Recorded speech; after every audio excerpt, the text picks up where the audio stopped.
What's up, Internet? This is the 84th Wolf, and welcome back to another episode of Wolf Watches. Well, everybody, there's 4 episodes left, and it's getting to the tipping point. Basically, everything that I want to watch in this series, it's finally coming to a head. We're going to see the escape to Atlas, which I'm a little bummed they haven't made it there yet, but, you know, getting there is the next best thing. I fully intend for Cinder and Neo to make an appearance at some point. There's Adam to consider. There's just so much going on right now that I'm just super excited for. But the team has a plan. They're ready to enact it, and this is going to be a major step. It's kind of their first real mission out of the norm. They're not facing Grimm, they're not facing Cinder, they're not facing Salem, they're not facing their followers, they're not facing White Fang. They're actually fighting just normal people. It makes me a little nervous. But let's go ahead and jump right into the episode. This is Volume 6, Episode 10 of RWBY, Stealing from the Elderly.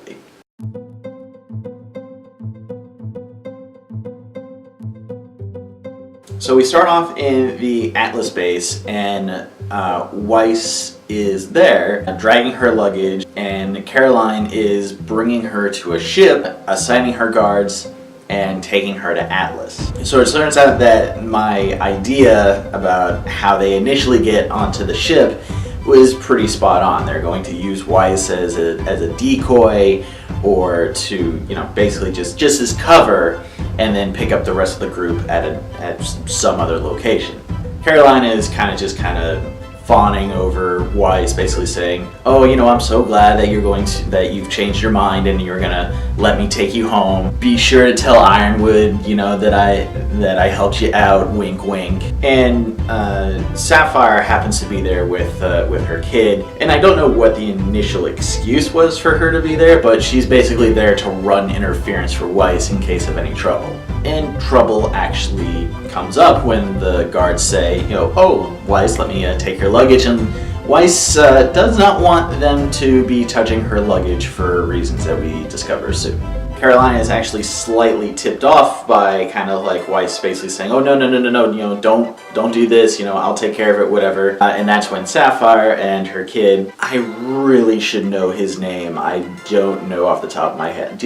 I think they name dropped him once. But the kid then begins to do a fake crying fit, which is very, very loud. So the guards are distracted trying to make the kid happy. And I do have to say, like, I don't particularly like these characters because they're so over the top, but I do like them for this one little scene. It's like, "Our baby is in distress, we must console it!" And I don't know, that scene was just really, really funny. So they're trying to distract the kid. Weiss gets on board the airship. And it turns out that, of course, who would fit in Weiss's suitcase but Maria. Maria's in there, and she would be taking over the airship once Weiss basically throws off her guards. So while Weiss is on board, she's in constant communication with RWBY, and that's when the plan aspect of it is finally revealed. Weiss is going to wait until the ship flies out of range, basically overpower the guards, and then fly back for the rest of the group. In the meantime, it's Blake's responsibility to basically infiltrate this little outpost that houses the radar dish for Atlas, scanning for any airborne enemies, and take it down for a few minutes so that when Weiss comes back with the airship, Atlas is none the wiser.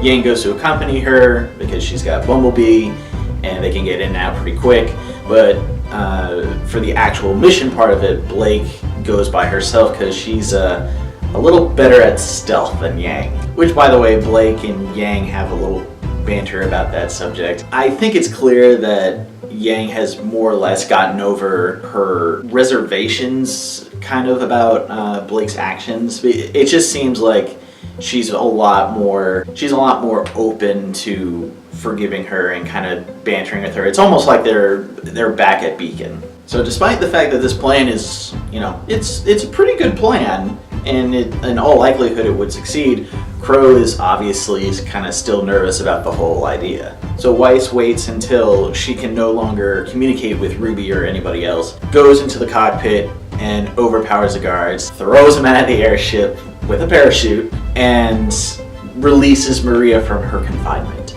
Maria takes the controls, and she has this weird thing that she plugs into her eyes. It's not clear what it is exactly, but apparently it helps her fly the airship. So Weiss and Maria start flying back, and RWBY tries to get in contact with Blake, but Blake doesn't answer her scroll. While they're trying to get in contact with Blake, it turns out that Weiss has returned too soon. The radar is still up, Weiss was too quick in getting back, and she appears on Atlas's radar. Their air traffic control people contact the plane. It's like, hey, we noticed you come circling back. You know, what's going on? Is there a problem? And Maria's like, I got this. I know their jargon. And she goes ahead and like spews some random codes, random airships, and basically says, oh, everything's fine. We'll be turning around here momentarily. We thought we had to come back, but we didn't. Whatever. And she lets go, and she's super pleased with herself. And then the intercom just goes, yeah, if you don't come back here, we're gonna take you down. And Weiss is like, I thought you knew their jargon. And then the intercom guy actually hears this. He goes, oh, no. The jargon was great. It was just that none of our pilots are little old ladies. And you can tell by the voice. And everyone just kind of looks at each other and is like, that is a good point. Why did we think this would work? So at this point, Caroline knows that there's something going on, and she's been tricked. And obviously she is a little upset. She basically starts going into her speech of threatening and just screaming, how dare you, and did you really think you could trick me and the mighty Atlas army? And Maria's response to this is to loudly chew cashews into the mic, which I still think is a stupid freaking joke, but it works in this case. It's just one of those things. It's like, it would piss me off so much. If I was in Caroline's position, I'd be freaking pissed. And if I was in Maria's position, I would think that that was the most hilarious thing ever. So it's a joke for me that works on two sides. So Team RWBY and Juniper are trying to figure out what's going on, and Yang actually gets on. She is unable to see if there's anything wrong with Blake, so she jumps on Bumblebee and starts tearing towards the radar tower. And while everyone's kind of panicking slightly, Crow is just really angry with himself and blames himself for his bad luck semblance, and he's just super worried about the kids. He says that it's pretty much like, it's his fault, it's Ozpin's fault, it's Glinda's fault, basically all the adults, we put them in this situation that they never wanted the kids to be in. Now, the thing about his argument here is like, it's validated for some of it, but it also brings into question, like, what is his limit on semblance, and what happens when it's just bad luck, and when is it his semblance? Like with this particular thing, the fact that Blake and Yang are like so far away makes me think that this wasn't because of his semblance, but because of some outside force. But from Crow's perspective, this is the same operation. Does his semblance affect that? And from his perspective, I gotta say, like, if I had this power and I knew about it, I would be paranoid that pretty much every little bit of bad news that I hear is somehow because of me.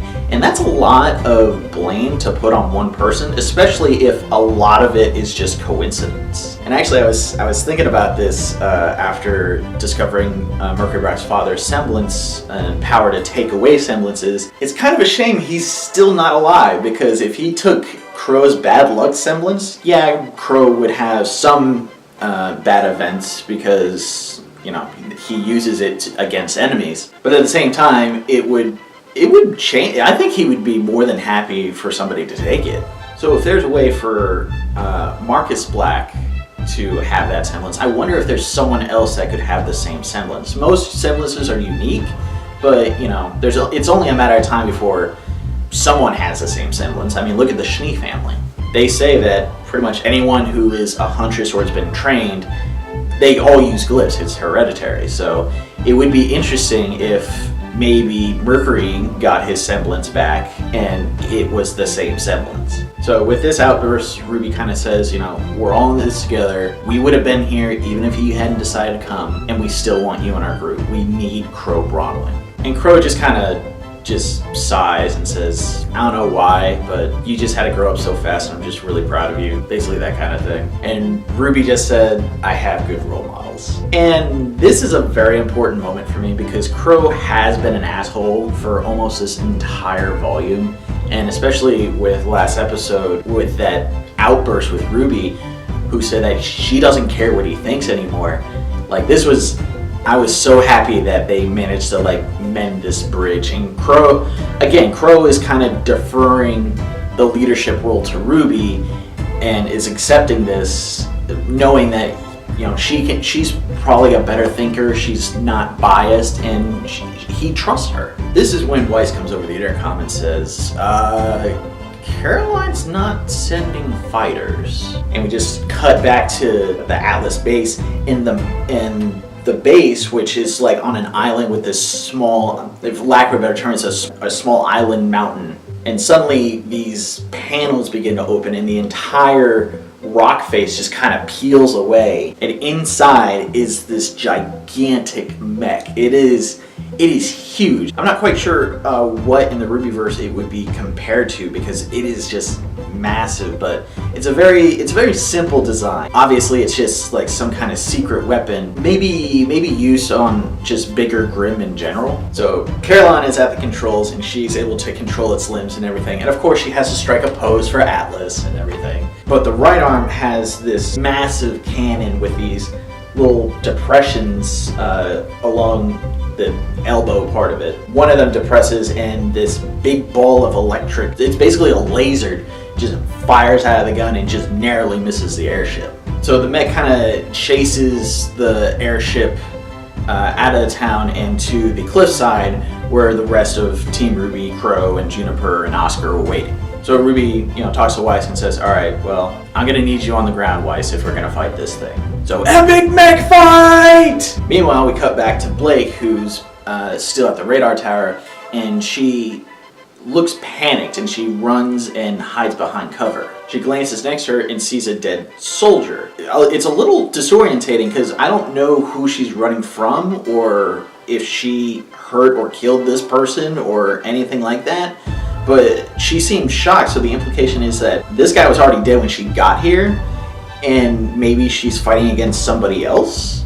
And the only thing I can think of is Cinder. So it shows her being fired at, she manages to get to higher ground to get away, and she looks down and there is Adam. He doesn't have his mask, but he has this black blindfold on him.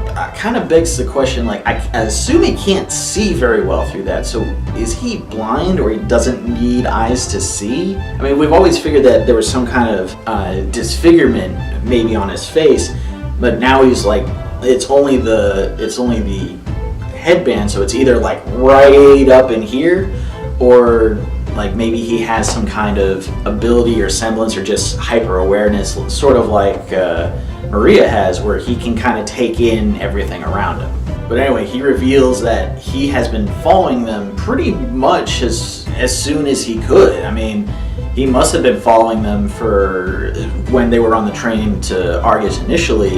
It was what Blake had saw, maybe in a corner of her eye, or maybe that really was him when they were on the train, but he has been following, waiting for Blake to be alone. So we have this kind of combination of trying to run away and fighting in between, and Adam shows how strong he is. Like we saw the trailer when he was in, and he was kicking ass in that. But with the ending of volume 5, when Blake just kind of like hits him over the head and that was it, people were kind of wondering, like, is Adam really as strong as everyone thinks he is? And he is. He's fast, he's strong, he's got both short range and long range, and has this impenetrable shield, which is his sword. Adam just goes off and just blames Blake for pretty much everything that has happened, or blames her for this fall from grace. He's now disgraced, he has nobody, and just thinks that working for humans is, you know, betraying the Faunus, and more importantly, betraying him. So they both eventually fall off the tower, you know, hit a few branches and lands on the ground, stand up and just get ready to face off in their one-on-one battle as Yang races towards them. And Adam says a couple of things here that I just kind of want to talk about real quick. I wonder if Adam still has feelings for Blake.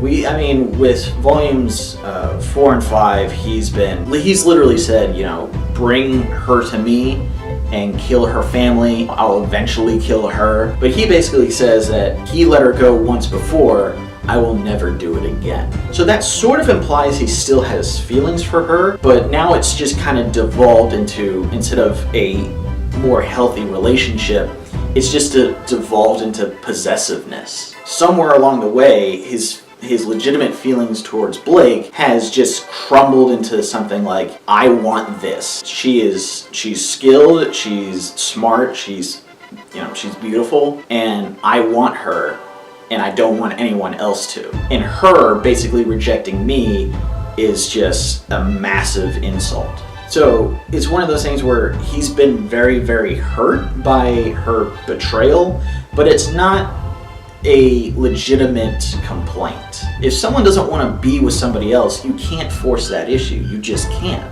But Adam is just so narcissistic and cruel, he doesn't care about that. And I don't know what made him this way, but there's just no excuse for it. But I'm just really excited now, because now we're going to get a big mech fight, and then we're going to see the rematch with Blake and Adam, and possibly a rematch between Yang and Adam. And if it ends up being a 3-way battle with Yang and Blake fighting Adam, that's going to be fantastic. I do hope, though, that Adam doesn't die in this volume. Just the whole idea of basically their 3 connections I think is a very interesting story, and I wanted to see it continue. Not to mention that if you got rid of Adam, you would have just the more radical branch of the White Fang just completely destroyed, even more so than it is now. And I think there's still a lot of potential in this faunus discrimination radical group, because it is still an issue. It's not like the White Fang saved Haven and everyone's happy again. Atlas doesn't even know that this happened. I still think there's a lot of potential for Adam to maybe make it to Atlas, separately from everybody else, and try to rally the White Fang members there who may or may not know what happened in Haven. And as much as I want Adam to die, I think it would be more poetic justice on the side of peace and even Blake, really, that Adam just be punished for his crimes, incarcerated, as opposed to killed. I know that seems like a weird thing to say, but I just think that it forms the idea of justice. And it kind of balances with the idea of what justice truly is. Most people would say justice is someone commits a crime, they serve time for that crime. But then there are other people who say Adam did all these horrible things, he deserves to be put to death, and that would be justice. Which I can see both sides of that issue, but I think in this particular case, it would make more... I'm trying to think of the right word. It's not coming to me. I guess the word is maybe hopeful? Because Adam can go to jail, but we still don't know what made him this way, so there could be some sympathetic elements to this. Not a lot, because I think he's a horrible person, but there could be. And having him try to atone for all these crimes would be slightly better for the story, lack of a better term. I personally wouldn't forgive him yet, but maybe one day down the line he can be redeemed. But he's done a lot of bad things. I personally wouldn't forgive him ever. But that's just from a story perspective. I think it would be more poetic justice if he was incarcerated for life or something like that. So that wraps up this episode of RWBY. So what do you guys think? Do any of you kind of get where I'm going with the future of Adam and kind of what I wish or what I want to happen with that? Killing villains is great, but you can still keep villains and just keep them miserable. The best example I can think of this is basically Avatar: The Last Airbender. Spoiler alert. In the very last episode, instead of killing the Fire Lord, Aang just takes away his power and just incarcerates him for life. And while some people would say, you could kill him, that it would be just as much justice, I think it's worse to live out your days in a steel cage. I would get so bored. But anyway, that's a topic for another time. Hope you guys enjoyed the vid. This is the 84th Wolf, and I'll see you guys next time.